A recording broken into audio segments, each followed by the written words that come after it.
ಎಲ್ರಿಗೂ ನಮಸ್ಕಾರ. ಎಲ್ಲರೂ ಹೆಂಗದಿರಿ? ನಾನು ಆರಾಮದೇನಿ ರೀ. ನನ್ನ ಹೆಸರು ಲಕ್ಷ್ಮಿ. ಇವತ್ತು ನಾನು ಚಪಾತಿ ಮತ್ತು ಮಡಕೆ ಕಾಳು ಹೋಗ್ತೀನಿ ರೀ. ಇದು ಹಿಟ್ಟು ಕಲ್ಸಾಕತ್ತೀನಿ ರೀ.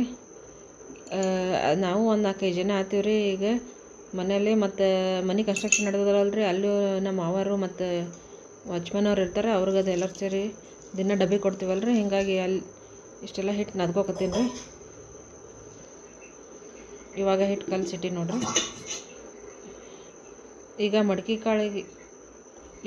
ಕಾಳಿಗೆ ತಯಾರಿ ಮಾಡ್ಕೊಕತ್ತೀನಿ ರೀ. ಮಡಕೆ ಕಾಳು ಪಲ್ಯ ಮಾಡಕತ್ತೀನಿ ರೀ. ಮಡಕೆ ಕಾಳು ಭಾಳ ಚಲೋ ರೀ. ಇದು ಪ್ರೋಟೀನ್ ರಿಚ್ ಇರ್ತದೆ ರೀ.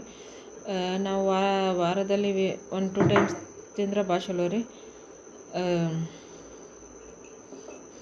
ಮೆಣ್ಸಿನ್ಕಾಯಿ ತೊಗೋಬೇಕ್ರಿ. ಇದಕ್ಕೆ ಮೆಣ್ಸಿನ್ಕಾಯಿ ಉಪ್ಪು ಹಾಕಿ ಜಜ್ಬೇಕ್ರಿ. ಯಾವಾಗೂ ಮೆಣ್ಸಿನ್ಕಾಯಿ ಹಂಗೆ ಜಜ್ಜಕ್ಕೆ ಹೋಗ್ಬಾರ್ದು ರೀ, ಅದು ಸರಿ ಆಗಂಗಿಲ್ಲ. ಇದನ್ನು ಸರಿಯಾಗಿ ಜಜ್ಕೊಂಡು ಪೂರ ಅಂತೇನಿಲ್ಲ, ಸ್ವಲ್ಪ ಅಂತಾರಲ್ರಿ ಆ ಥರ ಜಜ್ಜಿದ್ರೆ ಸಾಕು. ಇದು ಹಾಕ್ಕೊಂಡು ಮತ್ತು ಆಮೇಲೆ ಎಣ್ಣೆ, ಹಸಿಮೆಣ್ಸಿನ್ಕಾಯಿ ಮತ್ತು ಉಳ್ಳಾಗಡ್ಡಿ ಇದು ಹಾಕಿ ಫ್ರೈ ಮಾಡ್ಕೊಂಡು ಒಂದು 5 ನಿಮಿಷ ಮಾಡ್ಕೊಂಡ್ರೆ ಸಾಕು ರೀ. ಇದಕ್ಕೆ ಜಾಸ್ತಿ ಏನೂ ಬೇಕಾಗಿಲ್ಲ. ಇದ್ರದ್ದೇನೋ ಅಷ್ಟೊಂದು ಪ್ರಿಪ್ರೇಷನ್ ಏನು ಇರೋದು.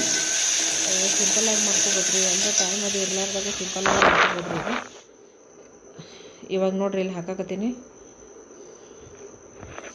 ನಿನ್ನೆ ನಾವು